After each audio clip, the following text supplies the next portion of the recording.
Hola, soy el Dr. Diego Medina y en esta lección vamos a ver varios temas. Vamos a hablar de las vísceras de la pelvis en cuanto al tubo digestivo y al aparato urinario, así como también hablar un poco sobre el peritoneo en relación con la pelvis. Vamos a empezar hablando de las vísceras del tubo digestivo en esta región anatómica. Ya hemos visto básicamente todo el tubo digestivo, al menos desde el abdomen, la gran mayoría, desde el tórax, que vimos el esófago, luego en el abdomen, la parte intraabdominal del esófago, el estómago, duodeno, todo el intestino delgado, el intestino grueso. Nos falta el inicio, que estaría en el cuello, pero hablando de este extremo, pues ya estamos casi al final. Aquí lo que vamos a ver es primero el recto, que es la continuación directa del colon sigmoides, donde pasamos del recto al colon sigmoides al nivel de la tercera vértebra del sacro. De ese 3 hacia abajo hablamos ya del recto, y es la estructura más posterior en toda la cavidad de la pelvis. Al estar entre el abdomen y la pelvis, que técnicamente está completamente en la pelvis, pero al estar como que en este punto de transición, podemos hablar de la relación que va a tener con el peritoneo, porque el recto va a tener una relación con el peritoneo. Y esta relación va cambiando, como varios aspectos de esta estructura, van cambiando en o con respecto a los 3/3 del recto, un tercio superior, un tercio medio y un tercio inferior. Hablando de la relación con el peritoneo, todas las porciones técnicamente se consideran extraperitoneales, pero las caras del recto que se van a estar cubriendo de peritoneo van a cambiar dependiendo del tercio en el que estemos.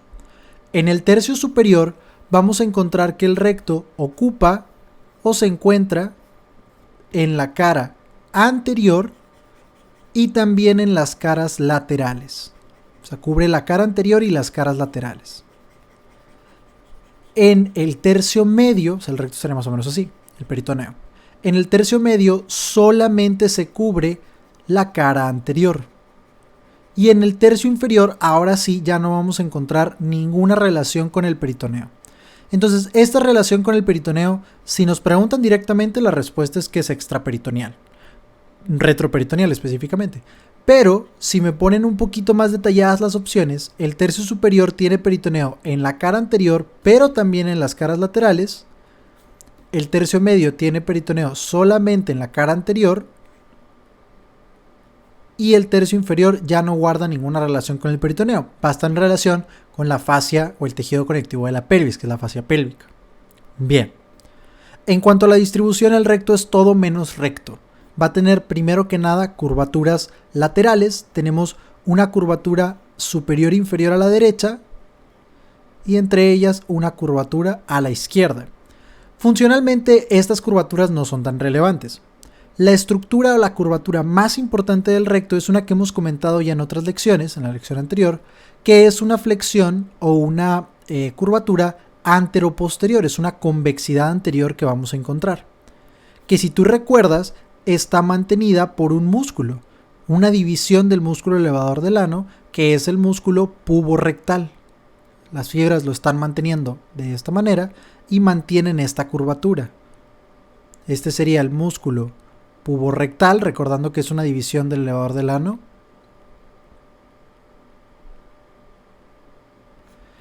Y la flexura que se forma aquí es la flexura perineal, que es la que nos ayuda a retrasar la defecación y se endereza al momento de la defecación por acción del músculo puborectal. Esta sería la curvatura más importante porque es la que ayuda a retrasar la defecación o a permitir la defecación ya cuando queremos ir al baño. Muy bien, esto ya lo platicamos en la clase anterior. Ahora, vamos a ver que en la porción inferior vamos a encontrar algo que se llama ampolla rectal, que es una porción un poco más dilatada de la luz del recto. Esta ampolla rectal se encuentra rodeada hacia los lados por tejido adiposo del periné. O sea, aquí vamos a encontrar dos estructuras que llaman fosas isquionales, las vamos a ver a fondo en otra lección, y aquí encontramos tejido adiposo. Este tejido adiposo le funciona o le sirve a la ampolla para que cuando se llena de contenido, la ampolla pueda aumentar de tamaño para tener más capacidad, vamos a decir, de aguantarte antes de que te den ganas de ir al baño, Para tener más capacidad le permite a la ampolla ampliar un poquito su volumen y estas almohadillas a los lados, que serían las fosas isquionales, que después las vamos a comentar a fondo porque hay casos clínicos importantes. Estas almohadillas a los lados de tejido adiposo le permiten poder expandirse sin necesariamente chocar con otra estructura, por así decirlo. Hasta ahorita la verdad es que no creo que haya nada de preguntas de examen. Esto está bastante X, por así decirlo. ¿Cómo pasamos del recto ya a lo que conocemos como el ano? Tiene que existir una unión que se llama unión anorrectal. Vamos a ver aquí. Lo importante de esta unión es que sepamos cómo se van dando los cambios de epitelio. Obviamente no saber exactamente qué epitelio, porque eso ya le corresponde a la histología. Pero aquí lo que vamos a ver es que tendríamos primero que nada mucosa intestinal, o sea, este es el mismo epitelio del todo el tubo digestivo, y a partir de dos líneas cambiamos la configuración del epitelio. Primero a piel falsa y luego a piel verdadera. Estas líneas que vamos a encontrar aquí, primero es una línea que se llama línea pectínea,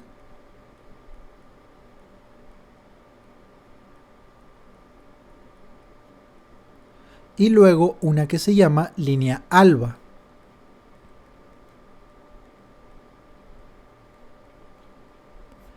Estas líneas están dividiendo la porción que es epitelio del tubo digestivo, acá arriba, con piel falsa, o sea, sin queratinizar, y luego piel verdadera, o sea, queratinizada.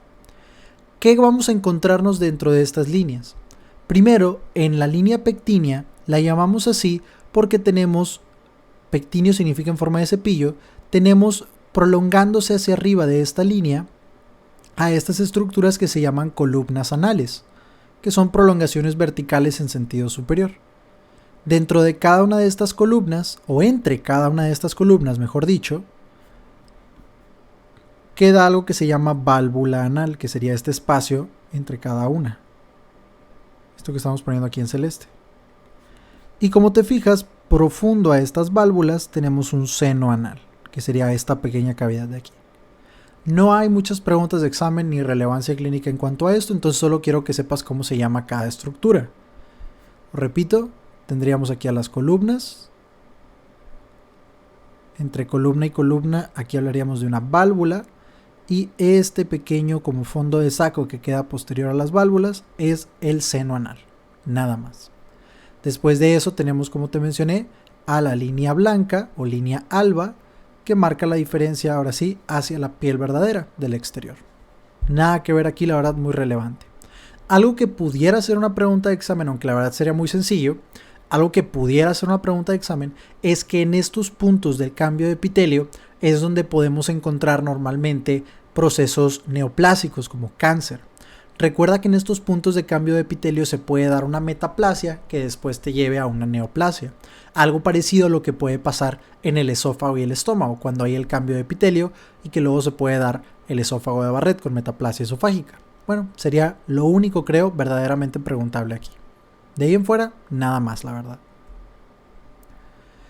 Y bueno, nuestra descripción del tubo digestivo en este punto es bastante sencilla. Vamos a pasar a la del aparato urinario. ¿Dónde nos habíamos quedado? Nos habíamos quedado con los uréteres que cruzan toda la cavidad abdominal, entran a la pelvis y recordando que el riñón es quien produce la orina y el uréter es quien la conduce hasta la vejiga, estos uréteres pues simplemente hacen esto, lo conducen hasta la vejiga en donde se va a almacenar. Entonces aquí, preguntas nuevas de los uréteres que no hayamos comentado en la clase de riñones, la verdad solo hay una. Y es muy importante. En este punto que los uréteres tienen todo lo mismo que tú recuerdas, son retroperitoneales, las arterias que los van irrigando, o sea, todo es igual. El punto importante aquí es que cuando entran a la pelvis hay una estructura que cruza sobre la superficie anterior de los uréteres. Y esto es diferente en hombres y en mujeres, pero en ambos casos se da el caso de que una estructura cruza la superficie anterior o anterosuperior del uréter. Y es una pregunta muy común en los exámenes porque al momento de cirugías sobre alguna de estas tres estructuras, el uréter o quien lo cubre en el hombre o quien lo cubre en la mujer, al momento de que vamos a operar o vamos a hacer un procedimiento sobre estas estructuras, tienes que tener mucho cuidado de no confundirlas, porque a veces tú crees que estás, vamos a decir, maniobrando el uréter y en realidad estás maniobrando la estructura que está encima. Entonces tenemos que tener bien en claro cuáles son. Pregunta directa, respuesta directa. En el hombre, el conducto deferente se encuentra cruzando la superficie anterosuperior del uréter, mientras que en la mujer es la arteria uterina. Aquí lo podemos ver. Bueno, aquí no sale. Aquí tampoco se alcanza a apreciar muy bien, pero bueno, simplemente tienes que saberlo. El conducto deferente, obviamente en hombres, la arteria uterina, obviamente en mujeres, cruza la superficie anterosuperior del uréter.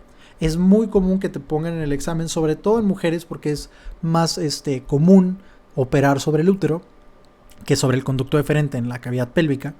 Pero te van a poner un caso de una histerectomía, que es una cirugía en la que se retira el útero, y te preguntan, al momento de reconocer la arteria que hay que ligar, la arteria que hay que ligar es la uterina, obviamente, ¿con qué estructura se relaciona? ¿Con qué estructura se podría confundir? ¿O qué estructura queda posterior o profunda a ella?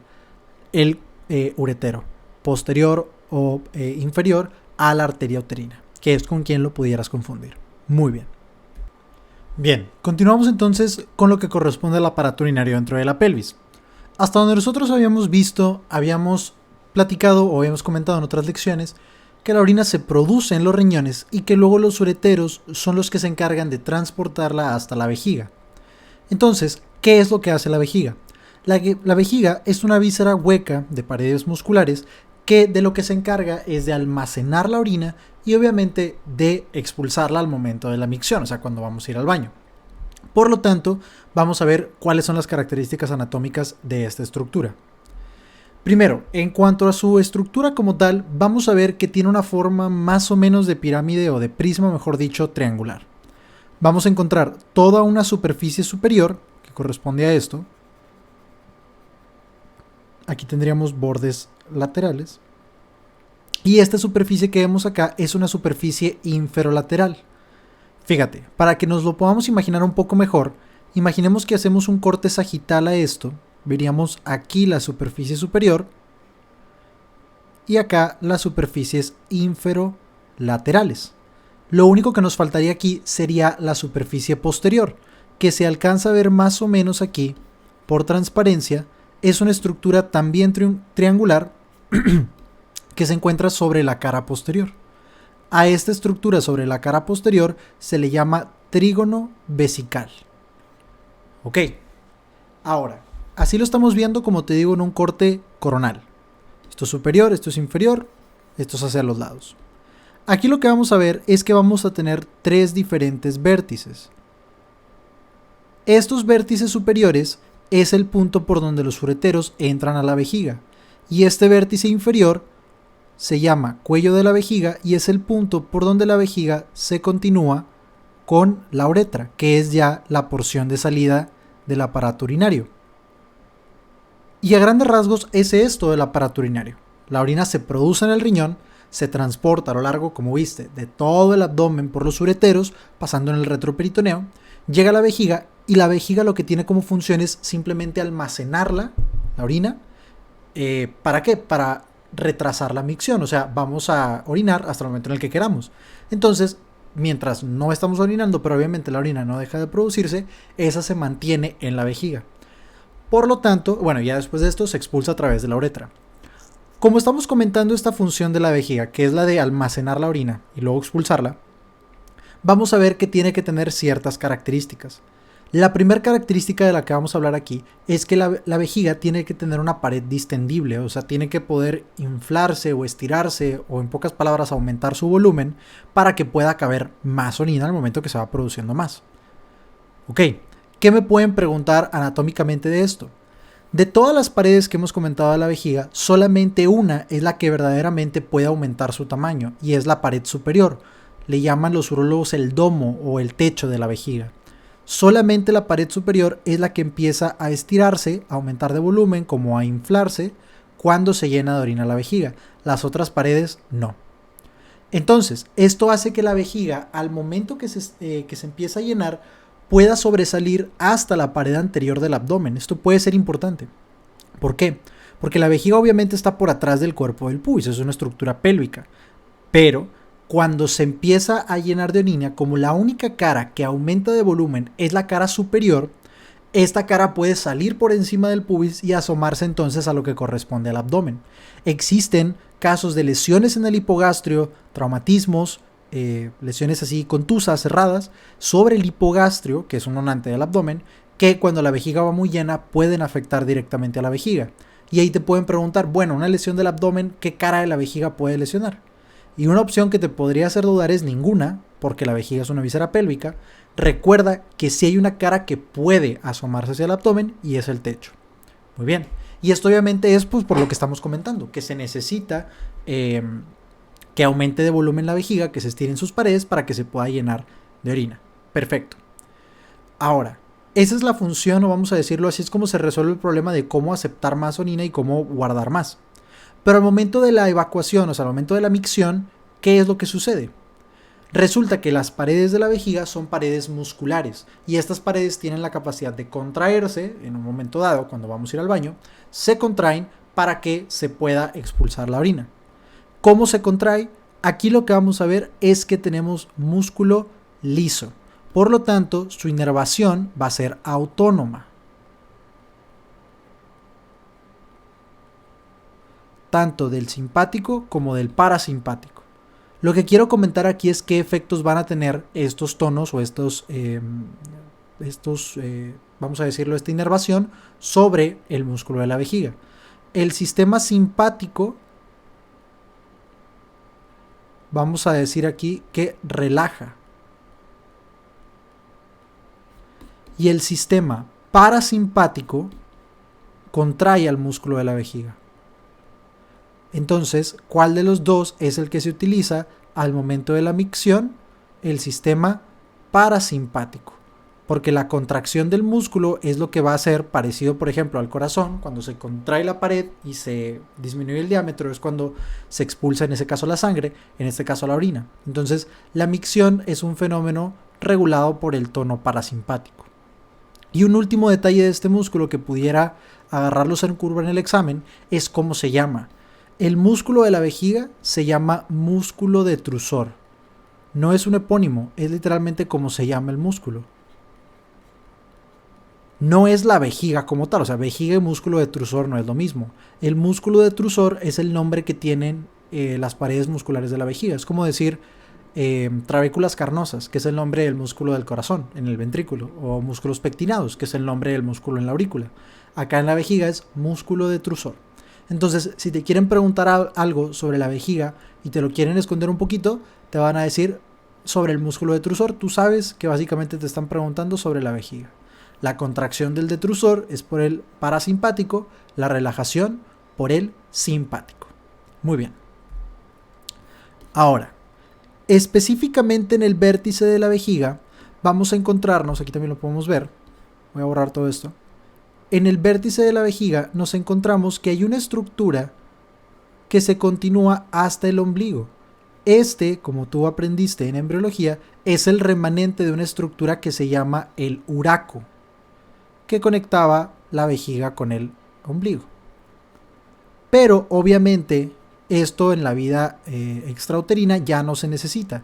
Por lo tanto, este uraco se fibrosa y se convierte en el ligamento umbilical medio. ¿Qué te van a preguntar de este ligamento umbilical medio? Te puede preguntar de quién es remanente, así directo, que es remanente del uraco, pero no creo. Te pueden poner el caso clínico de qué sucedería cuando este ligamento umbilical medio se queda abierto, o sea, no cierra por completo. Si estamos hablando que es una comunicación entre la cicatriz umbilical y la vejiga, lo que veríamos aquí es fuga de orina a través del ombligo del bebé. Obviamente del bebé, porque como es un defecto del desarrollo, se va a manifestar muy rápido. Entonces, esta fuga de orina a través del ombligo del bebé te hace pensar en persistencia del uraco. Te preguntan, ¿qué estructura es entonces la que no se formó? No se cerró y no se formó el ligamento umbilical medio, quedó formado como uraco.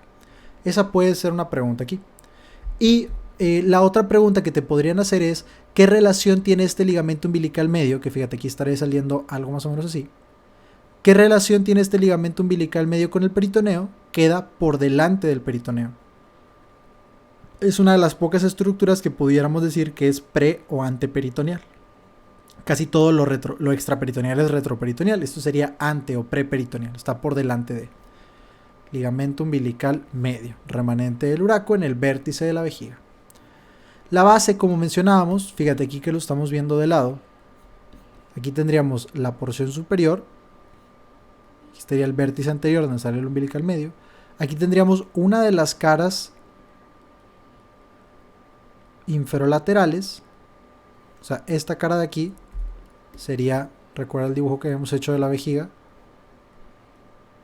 Está el cuello, los uréteres. Esta cara sería esta de aquí. Esta de acá. Este es el techo. Acá atrás, lo voy a resaltar en color verde. Acá atrás es donde quedaría la base o el trígono vesical, que es la porción posterior. Aquí es esto que se ve por transparencia. Esta estructura triangular, los vértices son la entrada de los ureteros y se continúan hacia el cuello de la vejiga. Este trígono vesical es la base de la vejiga y se encuentra hacia la porción posterior. Muy bien.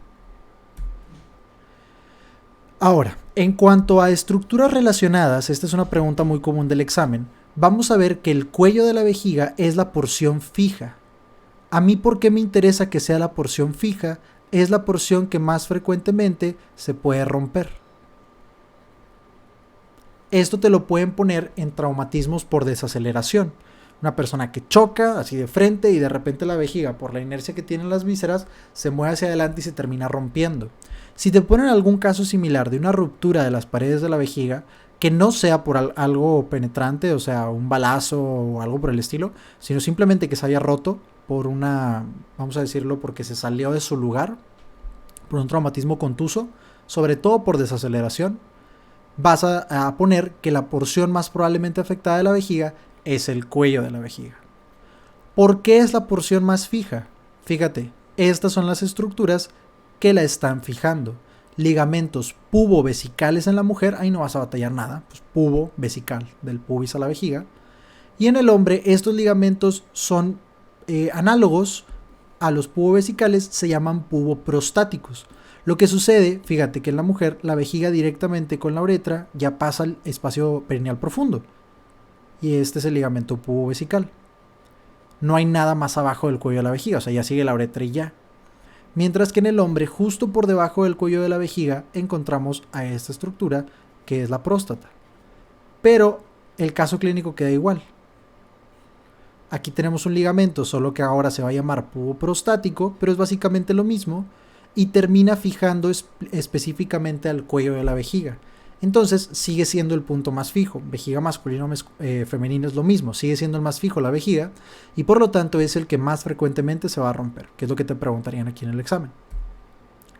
Antes de pasar a la uretra, lo importante aquí es comentar la relación que la vejiga tiene con el peritoneo, porque esa sería la pregunta, creo yo, más interesante de esta estructura.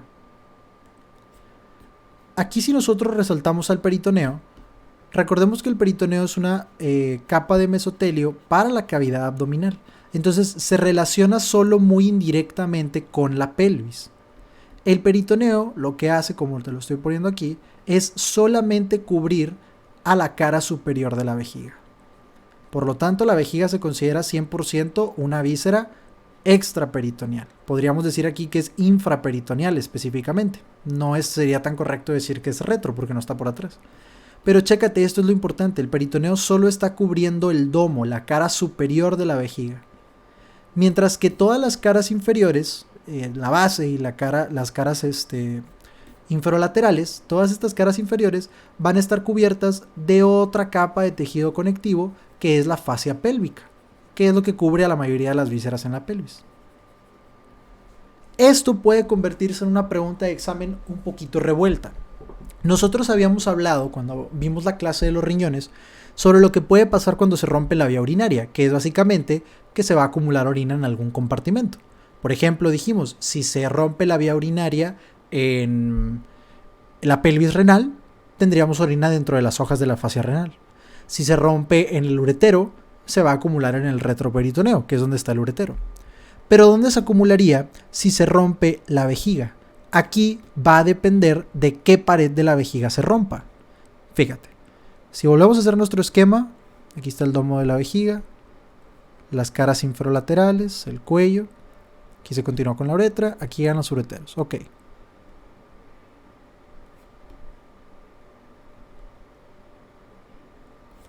Aquí lo que estamos comentando es que el peritoneo únicamente cubre la cara superior de la vejiga. Entonces, obviamente lo que queda acá arriba es la cavidad peritoneal. Este es peritoneo parietal. Esta es la cavidad peritoneal.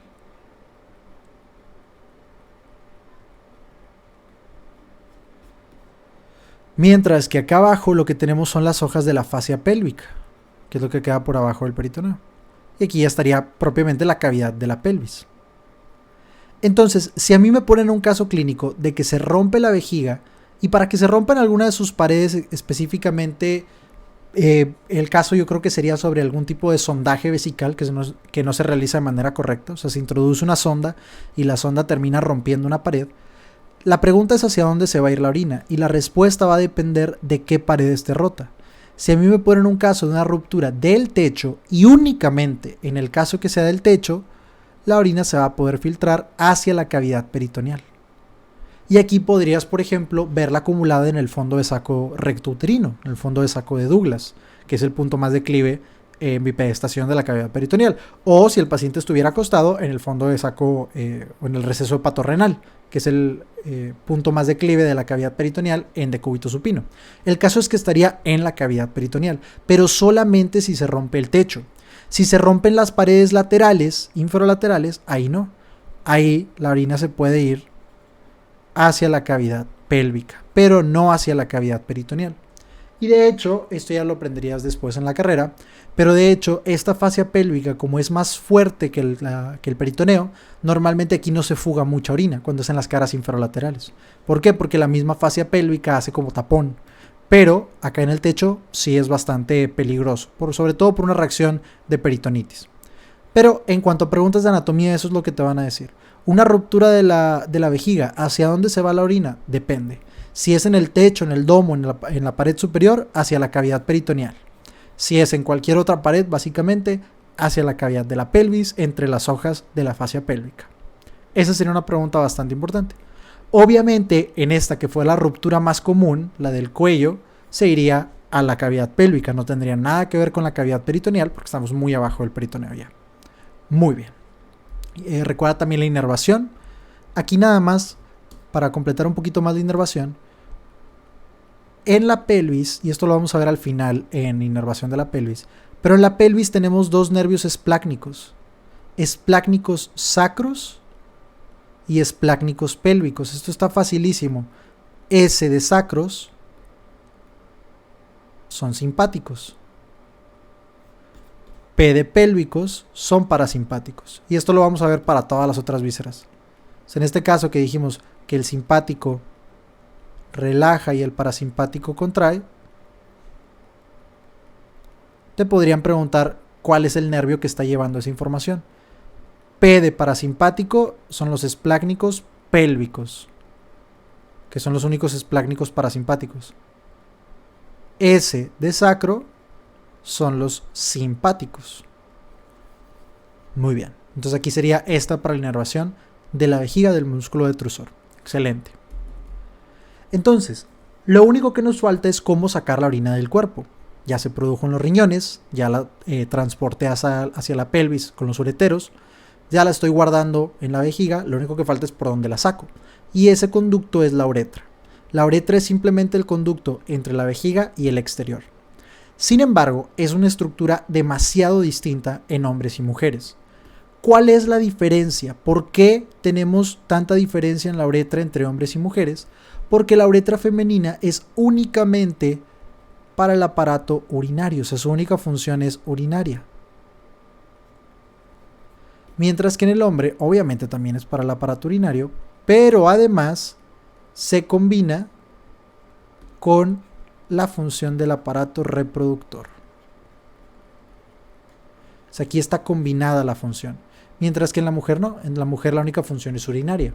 La vagina es el conducto separado para la función reproductora. Entonces no está junto. Acá en el hombre sí. Esto es lo que nos justifica básicamente todas las diferencias. Y obviamente, si en la mujer solo cumple una función, pues va a ser más sencilla la estructura. Como en el hombre tiene que cumplir dos, tiene más complejidad. Entonces, para acabar pronto con la uretra femenina, que no nos va a tomar mucho tiempo, es un conducto bastante corto comparado con la masculina, de unos 3 a 4 centímetros de longitud. Lo único que hace es ir del cuello de la vejiga al exterior del cuerpo. Simplemente este conducto y ya, no tiene nada más importante. Recuerda que aquí, fíjate, para que nos ubiquemos, este es el elevador del ano, que lo habíamos visto en la clase anterior. Tú sabes que lo que está por abajo de esto ya es pelvis. Y fíjate que aquí está la membrana perineal. Eso quiere decir que este es espacio perineal profundo. La uretra atraviesa el espacio perineal profundo. Y si tú recuerdas, en ese espacio perineal profundo íbamos a encontrar el esfínter de la uretra, el compresor de la uretra y el esfínter uretrovaginal, que son los esfínteres de la uretra en la mujer. Todos de músculo esquelético, inervación somática por el pudendo. Pero esos músculos que vimos en la clase anterior están aquí, básicamente. Espacio perineal profundo. Sigue después hacia el espacio perineal superficial y al final al exterior. Literalmente no hay nada más que decir de esta estructura.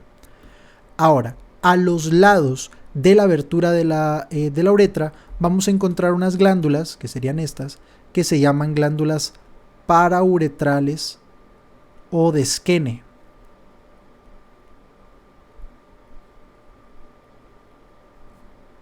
El epónimo sí lo usan muy seguido, parauretrales o de Skene, que están acá. Lo único importante que sepas de estas glándulas es que drenan en la uretra y lo que hacen es lubricar la uretra básicamente. ¿Qué te pudieran poner como caso clínico de estas glándulas? A veces el conducto de estas glándulas se puede obstruir y la glándula se puede abscedar. ¿Qué es lo que va a llegar refiriendo la paciente? Va a referir dolor, prurito, disuria, que es dolor al orinar, aumento de volumen, puede haber enrojecimiento, y todos estos síntomas, cuando tú explores con más detalle, los vas a encontrar alrededor del orificio de la uretra, del meato uretral externo, que así se le llama el orificio, meato uretral. Si tú encuentras esta masa con dolor, con enrojecimiento, con disuria, etc., alrededor de la uretra, alrededor de la abertura de la uretra, la respuesta es que las glándulas afectadas son las glándulas de Skene, las parauretrales. Porque hay otras glándulas que vamos a ver después, que son las glándulas de Bartholin, que se encuentran alrededor de la abertura de la vagina. Entonces ahí va a depender. Las dos pueden darte esta abscedación, o sea, las dos pueden tener inflamación con enrojecimiento, dolor, etcétera, bla, bla, bla. Pero dependiendo de dónde esté, va a ser qué glándula está afectada. Las de Skene alrededor de la uretra, alrededor de la vagina, las de Bartholin. Muy bien. Y ya, básicamente no hay nada más que decir de la uretra femenina. Es una estructura muy sencilla porque solo cumple la función de sacar la orina de la vejiga hacia el exterior. Esta simplicidad la hace un poco más susceptible, o bastante más susceptible, a infecciones de vías urinarias. ¿Por qué? Porque para un proceso infeccioso es más fácil simplemente atravesar estos 3 a 4 centímetros y entrar y asentarse en la vejiga que atravesar la longitud mucho mayor de la uretra masculina. O sea, hacer todo esto para algún tipo de germen o para algún tipo de microorganismo es muy difícil. Pero hacer esto nada más es mucho más fácil. Por eso son tanto más comunes las infecciones de vías urinarias en la mujer que en el hombre. Perfecto. Entonces, vamos a hablar ahora de la uretra masculina. Aquí sí vamos a tener bastantes cosas que decir. ¿Por qué? Porque está combinada la función. Fíjate. Vamos a empezar con un esquema donde vamos a ver todo lo importante y de aquí obviamente nos pasamos a las imágenes. Pero primero vamos a explicarlo con este esquema. Empezamos de donde nos habíamos quedado. Teníamos el cuello de la vejiga, que se continúa hacia abajo con la uretra. Tan pronto como se continúa el cuello de la vejiga con la uretra, esta va a entrar a la próstata, que es una víscera pélvica exclusiva en el hombre, que se encuentra rodeando de esta manera a la uretra. Y a esta porción de la uretra se le llama entonces uretra prostática. Rodeado aquí de la próstata.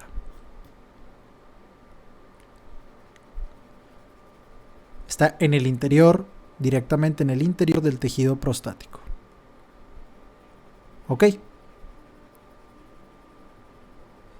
Sobre la pared posterior de esta uretra prostática vamos a ver que existe una pequeña como cresta uretral, que es una porción de la mucosa que está más levantada, y más o menos a la mitad de la uretra prostática esta cresta uretral se dilata y forma una estructura redondeada que se llama colículo, que va a tener un orificio en la línea media y luego dos orificios hacia los lados. A lo que queda a los lados, o sea, a todo esto y esto, a lo que queda a los lados de la cresta y del colículo, que ahorita los voy a dibujar más a detalle, a lo que queda a los lados se le llama seno prostático.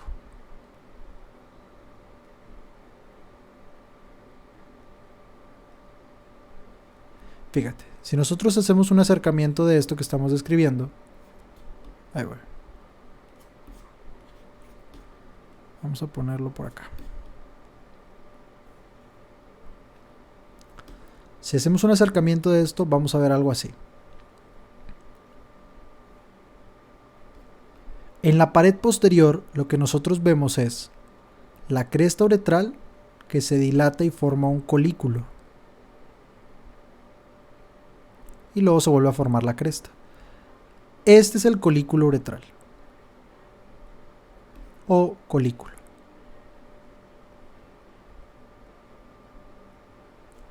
Este colículo tiene un orificio en la línea media y luego un par de orificios, obviamente a cada lado. Y a los lados el seno prostático. ¿Qué es lo que vamos a encontrar drenando en cada uno de estos orificios? Aquí es el punto donde se combina, por así decirlo, la función urinaria y la función reproductora. ¿Por qué? Porque resulta que en estos orificios que están a cada lado de la línea media, en el colículo, vamos a encontrar la desembocadura de lo que llamamos los conductos eyaculadores.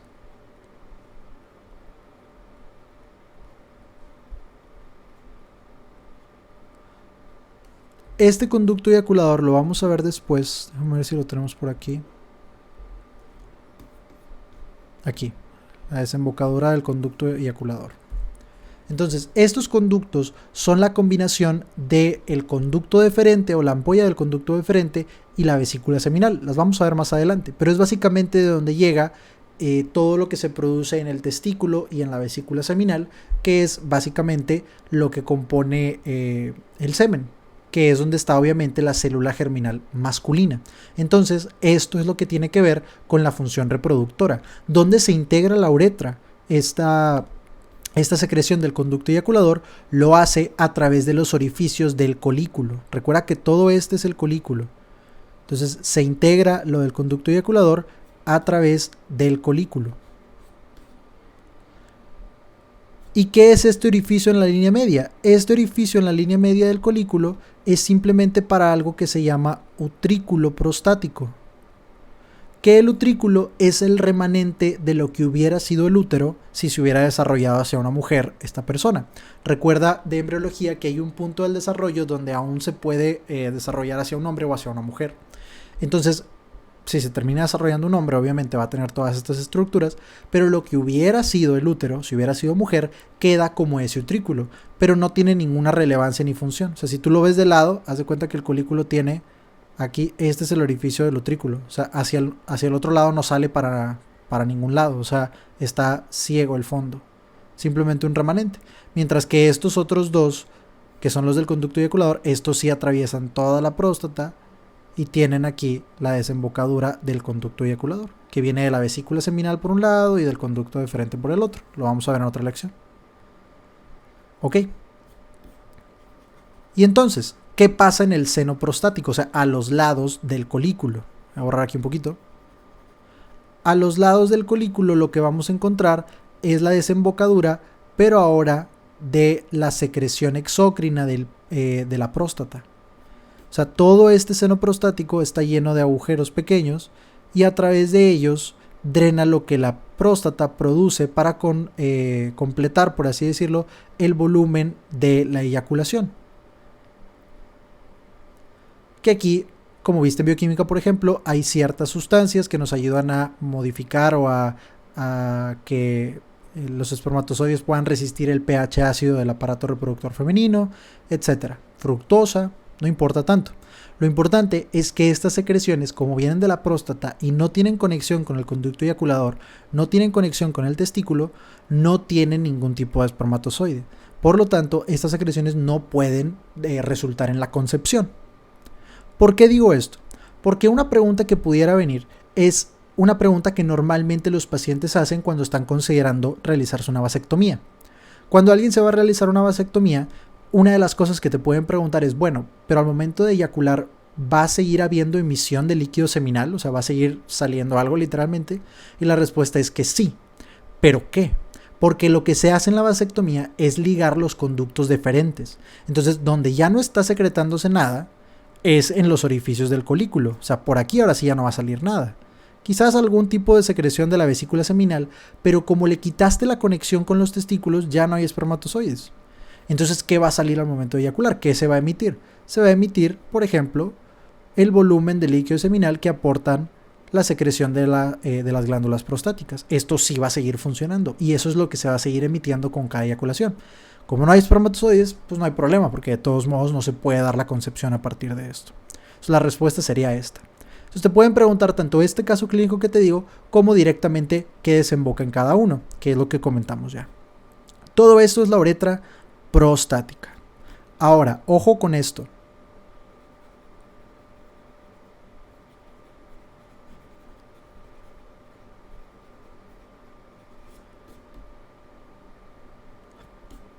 Aquí estamos hablando de uretra prostática.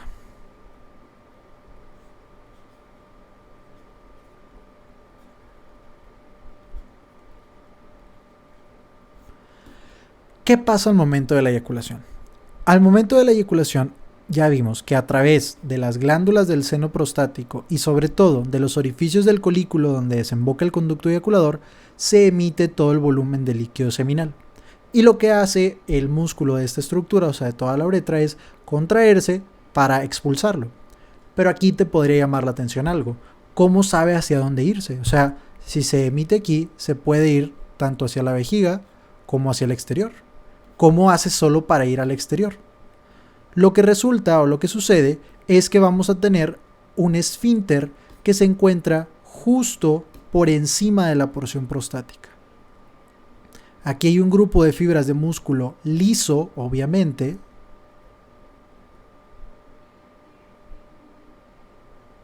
que pueden cerrar esta porción de la uretra. Estas fibras de músculo se llaman esfínter uretral interno. Por eso te había mencionado que en el hombre al del espacio perineal profundo le tenemos que decir esfínter uretral externo, porque aquí hay dos. Este es el esfínter uretral interno. Y lo que hace es al momento de la eyaculación cierra la comunicación hacia arriba. O sea, no hay manera de que el líquido seminal se pueda regresar, por así decirlo, aunque nunca vino de la vejiga, pero que pueda subir a la vejiga no hay manera, porque este se cierra. Entonces, ¿eso qué será? ¿Función autónoma o somática? Obviamente es función autónoma. Nadie puede decidir no activarlo, por así decirlo. O sea, no se puede decidir no cerrar el esfínter y que la eyaculación se vaya hacia la vejiga. No se puede. Es algo que pasa automáticamente. Y es específicamente información simpática, o sea, como vimos hace rato, de los esplácnicos sacros. Es información simpática. Recuerda, como dicen siempre los profesores, el viejo adagio de la información simpática y parasimpática acá en la pelvis y el periné. El parasimpático para y el simpático dispara. Porque la erección es un fenómeno del parasimpático, por eso el parasimpático para. Y el simpático dispara porque la eyaculación es un fenómeno del simpático. Entonces, como la eyaculación se va a activar cuando se active el sistema simpático, ese es el mismo momento en el que quiero que se active este esfínter para que cierre esta porción de la uretra y no pueda subir el líquido seminal hacia la vejiga. Por lo tanto, es inervado por fibras simpáticas. Y aunque el Gray es uno de los únicos libros que he leído donde dice eso, pues le pone aquí otro nombre a esta porción de la uretra, que es lo que quedaría a la altura del esfínter. Le llama aquí uretra preprostática, como si fuera otra región aparte. Bien, uretra preprostática. Entonces después de esto la uretra obviamente continúa y va a entrar, fíjate que aquí estaría el elevador del ano, o sea, aquí ya estamos saliendo de la pelvis, va a entrar al espacio perineal profundo. Aquí la estructura importante, como mencionamos en la clase anterior, es la membrana perineal. Aquí estaría la membrana perineal, que sabes que es la que te va a dividir espacio perineal profundo de superficial.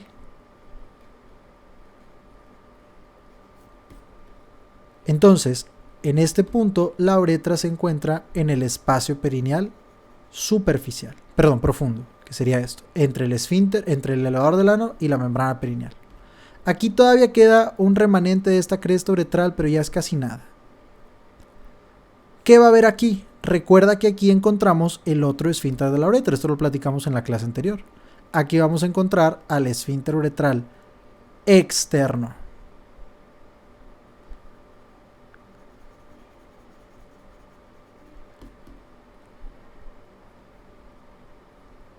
Esfínter uretral externo. Inervación. Recuerda, todos los músculos del espacio perineal profundo. Inervación somática. ¿Por quién? Por el único nervio somático de todo el periné, por el nervio pudendo. Este es el que nos ayuda, si queremos cerrar hasta acá. Esto, por ejemplo, en la eyaculación no tendría ningún sentido, porque entonces cierras arriba, cierras abajo y no se va a ningún lado. Este lo usamos para, como platicamos en la clase anterior, aguantarnos las ganas de ir al baño, o retrasar la micción, o cortar la micción a medio proceso, por así decirlo. Como decíamos cuando, no sé, suena una alarma y tienes que salirte del edificio. Eso es lo que hace este músculo. Todas estas son acciones, como comentamos en la clase anterior, conscientes, inervación somática del nervio pudendo. Pero hay otra estructura en este mismo espacio perineal profundo que va a ser relevante. Aquí vamos a encontrar a unas glándulas que se llaman glándulas bulbouretrales. Estas glándulas bulbouretrales producen una secreción que se integra a la uretra, pero chécate, esto es lo importante. La glándula como tal está en el espacio perineal profundo. O sea, esto corresponde a lo que queda con esta porción de la uretra, que es la uretra membranosa. Déjame te pongo aquí el nombre.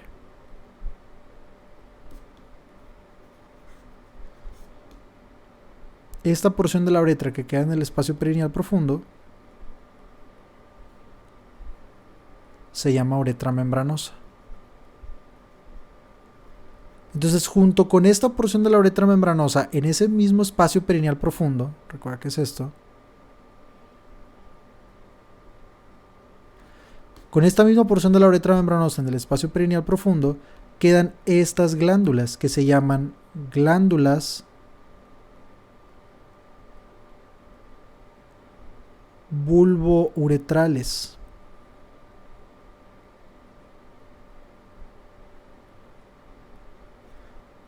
Glándulas bulbouretrales. Estas glándulas producen una secreción que, como te menciono, se va a integrar también a la uretra, pero a pesar de que están ahí al lado de la uretra membranosa, no drenan en la uretra membranosa. Atraviesan a la membrana perineal, pasan entonces a lo que ya corresponde al espacio perineal superficial y aquí se van a introducir en la última porción de la uretra, que es lo que se encuentra, como te digo, en el espacio perineal superficial, que es básicamente lo que queda superficial a la membrana perineal. Espacio perineal superficial.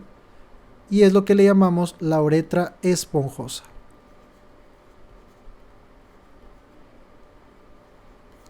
¿Por qué? Porque en esta porción la uretra ya se encuentra en el pene como tal y por lo tanto se encuentra dentro de los cuerpos eréctiles del pene. En este caso, dentro de los cuerpos esponjosos. Esta podría ser una pregunta de examen. ¿Dónde se encuentra la uretra? Dentro de los cuerpos esponjosos. Entonces, hasta acá está este espacio perineal superficial, perfora, atraviesa el conducto de la glándula bulbouretral y drena en la glándula, perdón, drena en la uretra, pero en su porción esponjosa, o sea, drena hasta acá.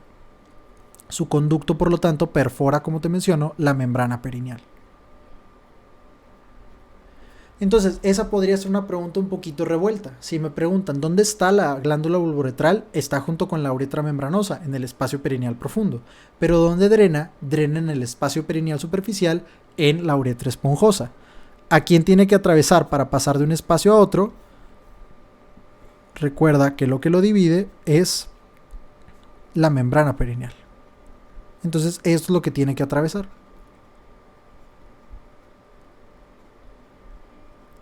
A esta porción de la uretra membranosa, esponjosa, también se le puede llamar uretra peniana, porque es lo que ya se encuentra dentro del pene. Y ya, de ahí termina a través de un meato uretral hacia el exterior. Nada más que ver. ¿Qué me pueden preguntar de esto? Te pueden preguntar todo la uretra prostática, te pueden preguntar las inervaciones de los esfínteres uretrales, como acabamos de mencionar, te pueden preguntar dónde está y dónde drena la glándula uretral, como vimos que puede moverse un poco. Ahora, preguntas más directas. Número 1. La glándula bulbouretral produce lo que se llama líquido preseminal. Te pueden preguntar, ya lo han preguntado, ¿de dónde viene ese líquido preseminal? ¿Contiene espermatozoides, por ejemplo? No, no contiene espermatozoides. Proviene de la glándula bulbouretral. Nada que ver con el testículo.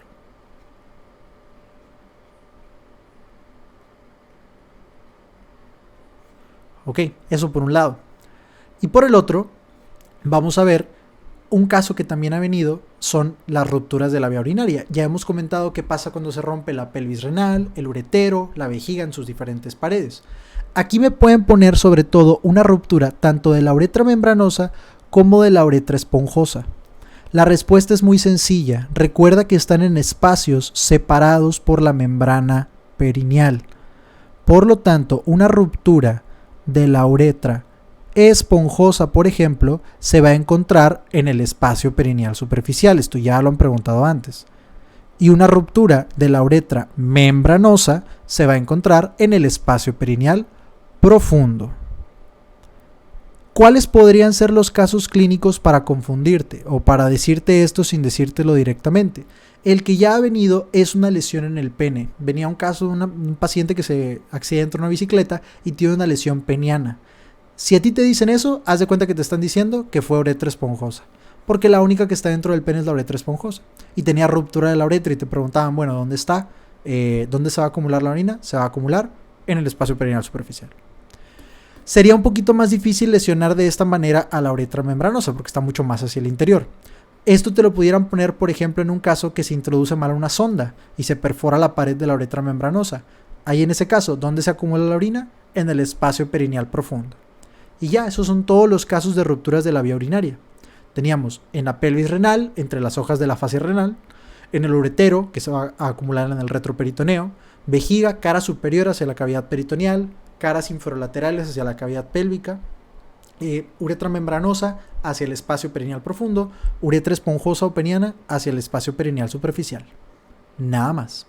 Esto es lo que tenemos que saber de la uretra masculina. Como te fijas, 1000 veces más cosas que describir que en la uretra femenina, pero es porque están combinadas estas dos funciones. Entonces, ya que lo vimos así, si lo tratamos de ver ahora con las imágenes, se nos va a hacer más sencillo. Por ejemplo, la porción preprostática, que ya nada más estamos repasando, donde estaba el esfínter uretral interno, que tenía, recuerda, información autónoma, o sea, no lo puedes controlar conscientemente. Simpática es la que lo contrae, recuerda, el simpático dispara. Los plásmicos sacros en este caso, está aquí.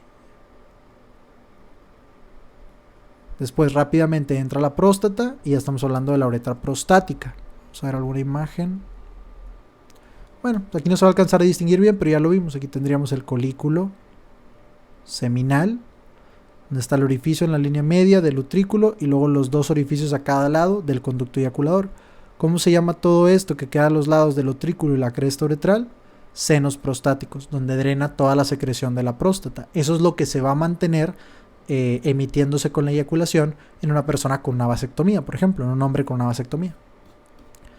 De ahí en fuera, entramos a, fíjate, aquí está el espacio perineal profundo, aquí estaría el esfínter uretral externo, fibras somáticas del pudendo, para aguantarte las ganas de ir al baño, y fíjate quiénes son estas. Esta y esta son las glándulas bulbouretrales.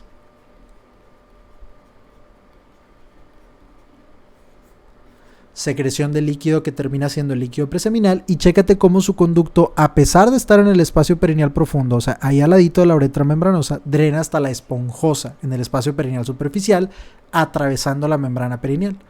Y aquí este sería el cuerpo cavernoso, que es el cuerpo esponjoso, perdón, que es uno de los cuerpos eréctiles del pene. Este lo vamos a ver después, pero es el que menos fuerza tiene en la erección, por así decirlo, porque si fuera demasiada la fuerza, pues se va a comprimir y se va a cerrar la luz de la uretra, entonces de nada te sirve, porque de todos modos no va a poder llegar a ningún lado el líquido seminal. Muy bien, nada más. La fascia pélvica comentamos que es como el peritoneo, pero de la pelvis, es mucho más dura y no tiene tantas especializaciones como las tenía el peritoneo. Ok, estos ligamentos los vamos a ver después. Esto igual. Esto del peritoneo lo vamos a seguir viendo con otras estructuras cuando las veamos directamente, sobre todo con el útero, que es con quien se relaciona más importante. Pero recuerda esto que te dije del peritoneo, se encuentra solamente cubriendo la cara superior de la vejiga. Por lo pronto eso va a ser lo más importante. De ahí en fuera, todo lo que quede por abajo, por ejemplo en el hombre, la vesícula seminal, la próstata, el conducto deferente, el tercio inferior del recto, como comentamos al inicio, eso no tiene nada que ver con el peritoneo. Solo la cara superior de la vejiga, y en la mujer, muy importantemente, el útero, que lo vamos a ver en esa clase. Muy bien, chicos. Entonces, con esto terminamos este tema. La parte importante del tema, creo que te diste cuenta, es todo esto. Entenderle bien a la uretra masculina es la clave. Como te fijas, hay bastantes preguntas que te pueden hacer aquí. Si quedó claro esto, creo que ya están del otro lado. Muy bien, si quedan dudas, chicos, me pueden poner un comentario o enviar un mensaje, y si no, nos vemos en la siguiente lección. Hasta luego.